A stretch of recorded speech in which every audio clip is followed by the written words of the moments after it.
Nuestras vidas hoy están llenas de ruido.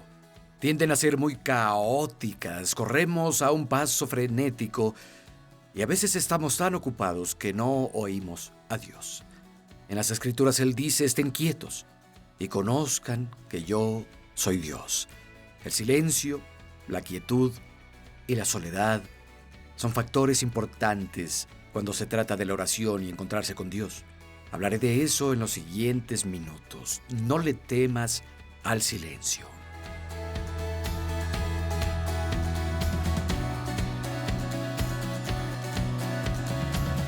En primera vamos a ver el ejemplo personal de Jesús, y las Escrituras nos enseñan que debemos ser conformados a su imagen. Este trabajo que el Espíritu Santo hace en nosotros, en cualquier etapa de crecimiento en que puedas estar, la meta máxima, la imagen final, es que te veas, hables y actúes como Jesús. El Espíritu Santo nos llevará a una madurez total de la persona de Cristo. Él es nuestro ejemplo. Vayan conmigo al Evangelio de Mateo, capítulo 14. Espero que les guste su Biblia porque vamos a ver muchos versos este día. ¿Les hará bien? Mateo capítulo 14, y vamos a leer lo que pasó directamente después de que Jesús recibió las noticias de que Juan el Bautista había muerto por causa de rey Herodes. Verso 13. Cuando Jesús escuchó, se retiró en una barca a un lugar solitario, él solo. Las multitudes se enteraron y lo siguieron a pie desde las ciudades. Jesús va a un lugar desierto como acostumbraba, según sabemos, obviamente, para orar, pasar tiempo con el Padre. Le acaban de dar noticias de que Juan el Bautista ha sido decapitado. Juan era su primo, eran familia. Juan entendía más sobre el ministerio de Jesús que cualquier otra persona viva. Esto fue un golpe para Jesús. Es el hombre Dios, es 100% Dios, pero se hizo hombre y es hombre también, y es afectado emocionalmente por las cosas, y su respuesta a esto es ir a un lugar desierto. Tiene que procesarlo, tiene que lidiar con eso, pero obviamente no funcionó porque las multitudes lo siguieron. Verso 14. Cuando Jesús desembarcó, vio a una gran multitud. Tuvo compasión de ellos y sanó a los enfermos. Vamos al verso 19, por favor. Y mandó a la multitud que se sentara en la hierba. Tomó los 5 panes y los 2 pescados, y mirando al cielo, los bendijo. Dio los panes a los discípulos, quienes los dieron a la multitud. Todos comieron lo que quisieron. Y los discípulos recogieron 12 canastas de pedazos que sobraron. Los que comieron fueron unos 5,000 hombres, además de las mujeres y los niños. Jesús estaba lidiando con algunas cosas emocionales. Tal vez una de las cosas más difíciles que enfrentó hasta este punto de su vida y su ministerio. Pero en ese momento, cuando le habría encantado estar solo, las necesidades de las personas lo presionaban, eran prioritarias, y todo líder en el cuerpo de Cristo descubre esto tarde o temprano. Vas a tener que ministrar a veces cuando solamente quisieras estar solo. A veces las personas ponen al predicador en un pedestal, pero escucha, él o ella enfrentan cosas tanto como tú. Tienen los mismos problemas que enfrentar, las mismas decepciones que enfrentar, las mismas luchas que tienes. El rey David, cuando estaba con sus hombres y estaban viviendo en Siglag, y él hace redadas contra los filisteos, haciendo la voluntad de Dios, guiando a sus hombres, volvieron y descubrieron que su campamento fue quemado del todo, y sus esposas y sus hijos fueron llevados cautivos. Y todo el mundo habla de apedrear a David, y dijeron: mátalo, él nos sacó de aquí, es su culpa. Todos lo culpaban a él. Ni siquiera se tomaron un momento para decir: oye, su esposa y sus hijos tampoco están. Y en esa situación, con una pérdida personal, tenía que guiar a estos hombres. La Biblia dice que David se animó en el Señor, se puso de pie solo y se logró conectar con Dios y guió a esos hombres a rescatar a sus familias. Y esas personas nunca pensaron siquiera: tal vez David sufre lo mismo que nosotros.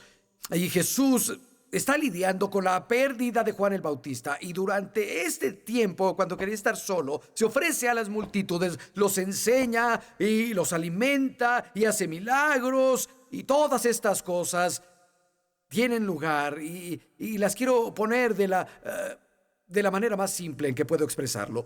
Estuvo gastando preciados recursos. Estuvo haciendo retiros espirituales.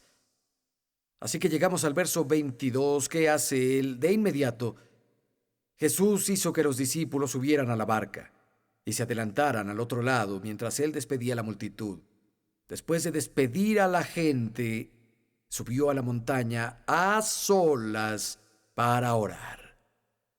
Al anochecer estaba él solo ahí. Jesús se fue, sin nadie más, solo, les repito, solo, para orar. Estaba recuperando esos recursos preciados que había gastado.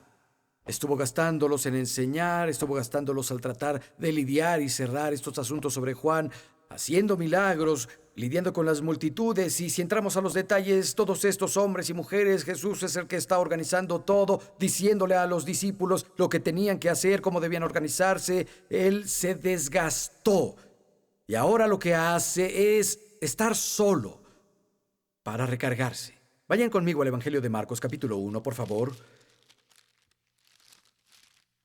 Marcos capítulo 1. Hay una gran lección en esto. Marcos 1.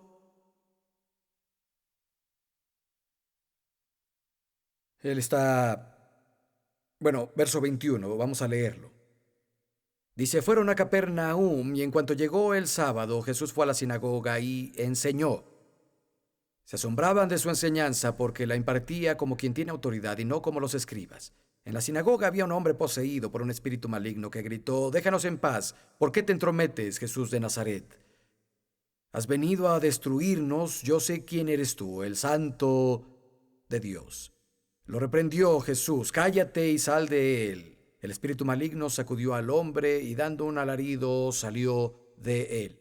Vayan al verso 29.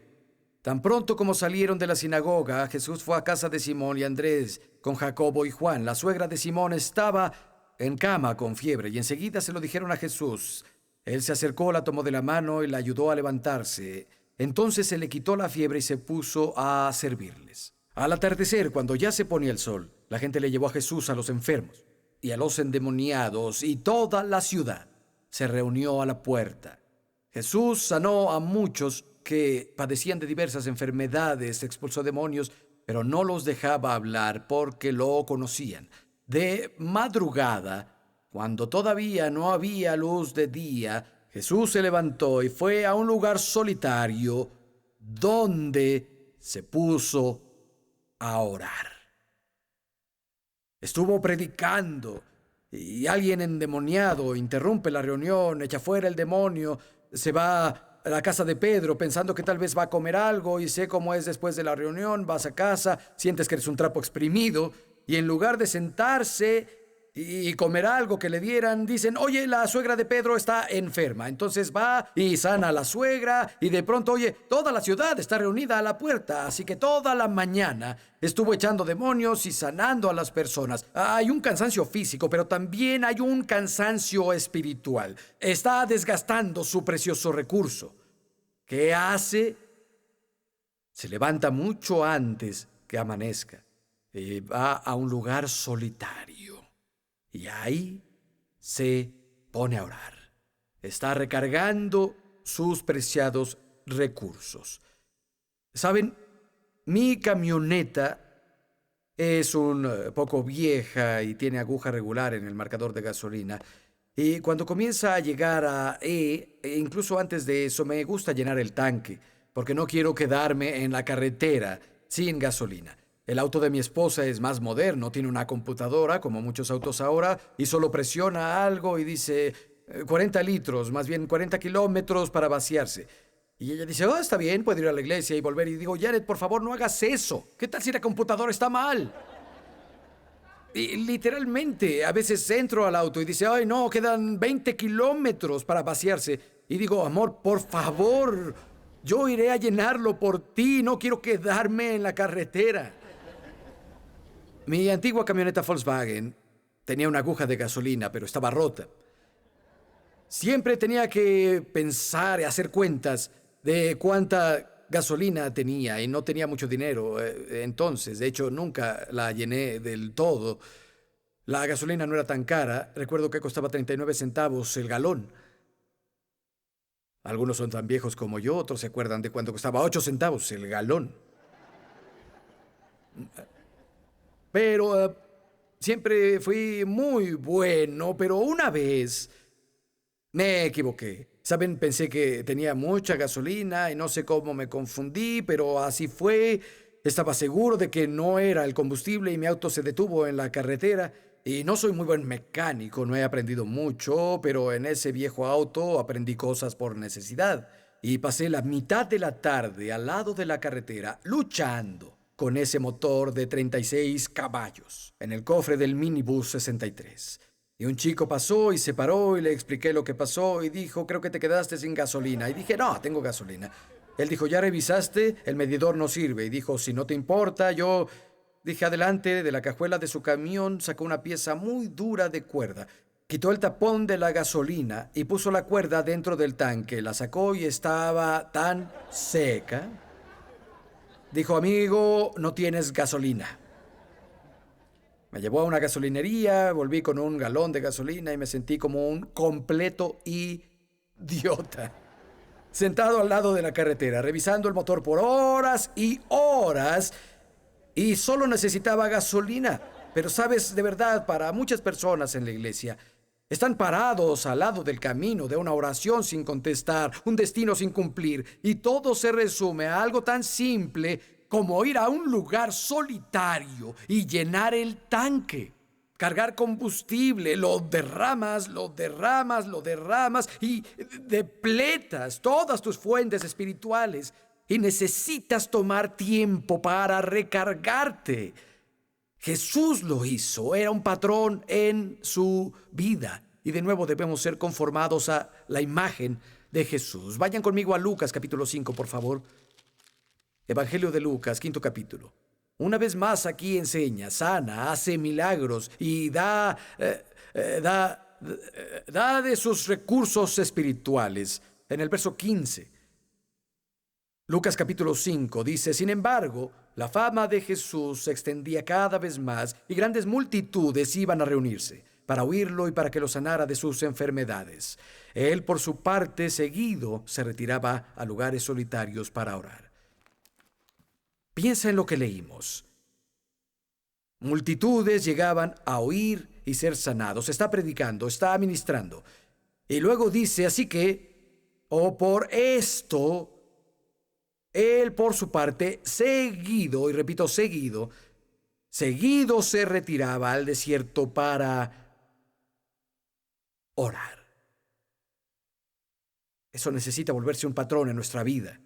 Y vemos el siguiente verso. Y pasó cierto día, cuando enseñaba, había fariseos y maestros de ley sentados ahí que habían venido de todas las aldeas de Galilea y Judea y Jerusalén.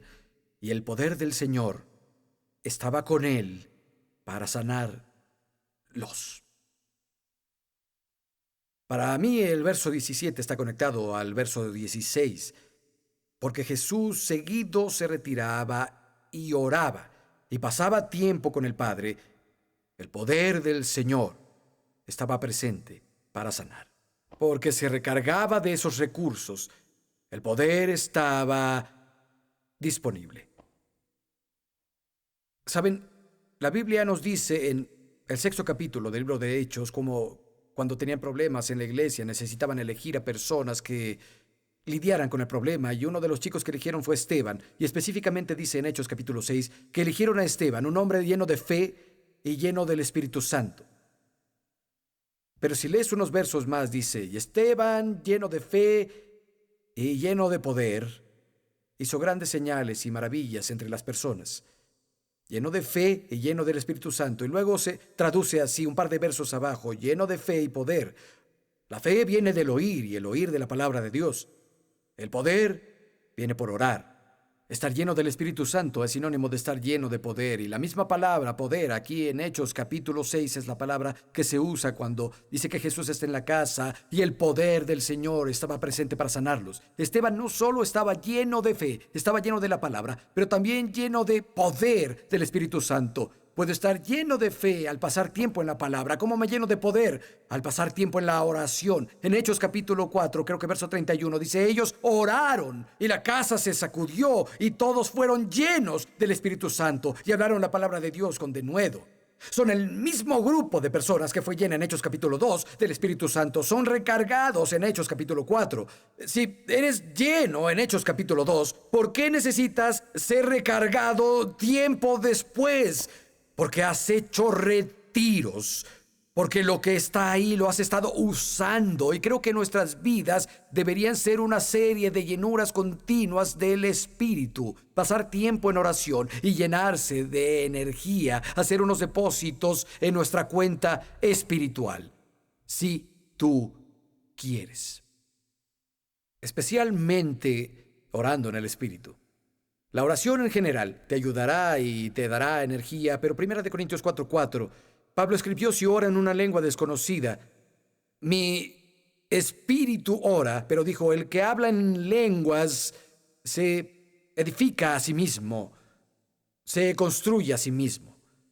Los eruditos nos dicen que la palabra edificar, si la tradujéramos al español moderno, el equivalente más cercano que tendríamos sería el que habla una lengua desconocida, se recarga a sí mismo como una batería. Nuestra hija vive en Nashville, ella y yo nos llamamos mucho. Dice, papá, mi neumático se desinfla todas las mañanas y le digo, hija, tienes un clavo en el neumático. Y le digo por teléfono, mira, así es como usas la llave y así la giras, ve a Walmart, consigue un kit de reparación, se ve así y la ayudo en todo, al poner el pivote en la llanta y arreglarla y poner la llanta de nuevo. Y dice, papá, me dijeron que mi batería está muy baja, conseguí una batería nueva. ¿Tienes cables pasacorriente? No, y ella dijo, no, le dije, compra cables pasacorriente. No conduzca sin cables pasacorriente, porque podrías necesitar que te pasen corriente o tal vez quieras pasarle corriente a alguien. Cuando tienes una batería nueva, una completa, puedes pasarle corriente a alguien más. ¿A alguien se le ha bajado la batería y necesita corriente? Bueno, hay personas aquí que espiritualmente necesitan que les pases. Dejaron que su batería se terminara, no han pasado tiempo en oración. Y siempre es mejor ser tú quien pasa la corriente y no quien la necesita. ¿Saben? Mantén tu batería, tu espíritu cargado de poder. Me acuerdo que de joven creyente iba a reuniones que llamaban granjas. En ese tiempo había ese tipo de lugares en todo el país, aún tienen muchas, la mayoría son lugares históricos, pero tenían reuniones en esas viejas granjas y había un evangelista que era impresionante. Observaba las cosas que Dios hacía a través de él. Había poder en su vida, era innegable. Veía a personas sanar de cosas frente a mis ojos y literalmente me sentía como una caricatura con los ojos salidos al ver algunas de las cosas que estaban pasando. Y yo llegaba antes de las reuniones y buscaba a este evangelista porque estaba espiando, pues quería saber de dónde venía todo su poder. Y en una de esas viejas granjas donde hacían las reuniones tenían un enorme calentador que era del tamaño de una nave de batalla en ese cuarto. Y yo lo buscaba. ¿Dónde estaba? Vi su auto afuera, sé que está aquí. Y estaba fisgoneando y vi un par de pies saliendo por atrás del calentador. Me fui a asomar ahí y puso una silla y estaba ahí una hora antes de la reunión para orar. Y dije, vaya, de ahí viene el poder. Un par de jóvenes fueron al Tabernáculo Metropolitano de Londres. Era la primera vez que lo visitaban. La iglesia estaba llena, un hombre los recibe en la puerta y dice, hola, ¿es su primera vez aquí? Dicen, sí. ¿Les gustaría ver la fuente de poder de la iglesia? El cuarto que genera poder, y aceptaron, no querían ser groseros, no sabían quién era él, y los llevó abajo, abrió la puerta de este cuarto, estaba lleno de personas orando. Dijo, esa es la fuente de poder de la iglesia. Luego se presentó, dijo, soy el pastor C.H. Spurgeon. Bueno, la fuente de poder de la iglesia se encuentra en las personas que están de rodillas, orando en sus casas, orando juntas en las reuniones, pero orando. Y es verdad para nosotros individualmente, de ahí viene nuestro poder. Haz lo mismo. Rellena tu cuenta espiritual, pon capital ahí. Usarás tu tarjeta de crédito y es frustrante. Me alegran las medidas de seguridad que tienen porque dicen tienes que llamar, pero llamas y te dicen fondos insuficientes. No debería sorprenderte si no has puesto fondos en tu cuenta, porque si no los pones, no puedes retirarlos. No te molestes con el presidente del banco, solo pon dinero en tu cuenta. Hay algo más. Vayan conmigo a Lucas capítulo 6. Jesús, al retirar seguido, se llenaba de energía espiritual que siempre estaba gastando al ministrar a las multitudes, pero hay algo más aquí. Lucas capítulo 6, verso 12. Por aquel tiempo, Jesús se fue a la montaña para orar y pasó toda la noche en oración a Dios. Al llegar la mañana, llamó a sus discípulos y de entre ellos escogió a 12, a los que nombró apóstoles. Esos versos no son puestos al azar, juntos. Jesús eligió a los 12 después de pasar una noche hablando con el Padre. Creo que debemos obtener la mente de Dios antes de tomar decisiones importantes. Si Jesús tenía que hacerlo, ¿cuánto más nosotros? La Biblia dice que no nos basemos en nuestro entendimiento, sino que confiemos en Él. Con todo el corazón, reconócelo en tus caminos. Él dirigirá tus pasos. Algunos están enfrentando decisiones. Saben que si tienen un tiempo con Dios, Él les hablará. Les mostraré algo que hacer. Consigan una silla cómoda en su casa o una cama cómoda y luego arrodíllense frente a la silla o la cama. Pongan su Biblia ahí y pónganse a orar. Consigue callos en las rodillas y hablar ahí con Dios. No te acuestes en la cama, porque estarás roncando frente al Señor muy pronto. Y si te sientas en esa silla cómoda, es posible que hagas la misma cosa. Si es necesario, bueno, arrodíllate en el baño, ponla en el borde de la tina, si quieres, pero haz algo para no dormir. Y es una buena postura de sumisión ante Dios, es una forma externa de demostrar el estado interno de tu corazón. Pero pasa tiempo de oración, Dios te hablará. Él te hablará. Y como dije antes, cuánto más importante es que pasemos tiempo orando y buscando a Dios, y Jesús mismo lo necesitó. Ahora vamos a seguir y hablar sobre cosas que debemos llevar en oración. Vayan conmigo, por favor, a Mateo capítulo 5, algunas cosas que enseña o practica específicamente Jesús. Como ya mencioné hoy, para edificarte espiritualmente hay que orar. Necesitamos orar por sabiduría para tomar decisiones importantes, pero aquí en Mateo 5, y hasta donde sé, es la primera mención que hace Jesús de la oración. Por la ley del primer uso. Es algo importante. Cuando algo se menciona por primera vez, siempre debes poner especial atención. Mateo capítulo 5, verso 44. Pero yo les digo, amen a sus enemigos, bendigan a quienes los maldicen, hagan bien a los que los odian y oren por quienes los usan con malicia y los persiguen. Cuando recién me casé, obtuve un trabajo de fijo en la iglesia y cuando tenía tiempo libre, que no era frecuente, trabajaba como instalador de vidrios. Janet trabajaba como enfermera y comenzó en un hospital nuevo y la supervisora de su turno la hacía pasar un tiempo horrible. Y pensamos que esta supervisora estaba aislando a Janet para lastimarla y hacer que su vida fuera miserable. Oramos por esta mujer mucho. No siempre teníamos ganas de orar. Oh, Dios bendícela. Tenía ganas de ir al hospital y hablar palabras fuertes con ella. Pero en lugar de eso, Janet y yo nos arrodillábamos o nos sentábamos dándonos la mano y hablábamos con Dios sobre esta mujer. Y no orábamos, Dios mátala o Dios que tenga un accidente. Orábamos para que Dios le abriera los ojos, orábamos para que fuera salvada, orábamos para que tuviera un cambio de corazón. Y bueno, Dios lo hizo. Vayan conmigo, por favor. De nuevo a Mateo, capítulo 6, por favor. Aquí en el verso 5 vamos a ver otras cosas por las que debemos orar. Quiero que lean estos versos de base. Verso 5, Jesús dijo cuando oren, no sean como los hipócritas. Les encanta orar de pie en las sinagogas y en las esquinas de las calles para que la gente los vea. Les aseguro que ya tienen su recompensa. Pero tú cuando ores, entra en tu cuarto, cierra la puerta y ora a tu Padre que está en lo secreto. Así tu Padre que ve lo secreto te recompensará. El secreto de la oración es orar en secreto. Los que oran y son pretenciosos siempre requieren de una audiencia. Oraciones poderosas, públicas y cortas son el resultado de una larga intercesión secreta.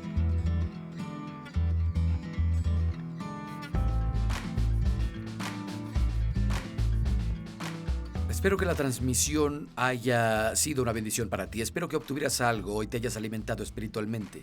Quiero pedirte algo si nunca lo has considerado. ¿Por qué no envías tu apoyo a nosotros? Si te ha bendecido, puedes bendecir a muchas otras personas. La transmisión está en más de 100 naciones en el mundo. Y algunas de las cartas e emails que recibimos de las personas alrededor del planeta cuyas vidas han cambiado, literalmente encontraron a Cristo. Dios cambió sus vidas con la transmisión. Se hace posible cuando personas como tú envían su apoyo. Así que, oye, ¿por qué no ser partícipe en el fruto que se obtiene para la gloria de Dios? Nos vemos la próxima. Bendiciones.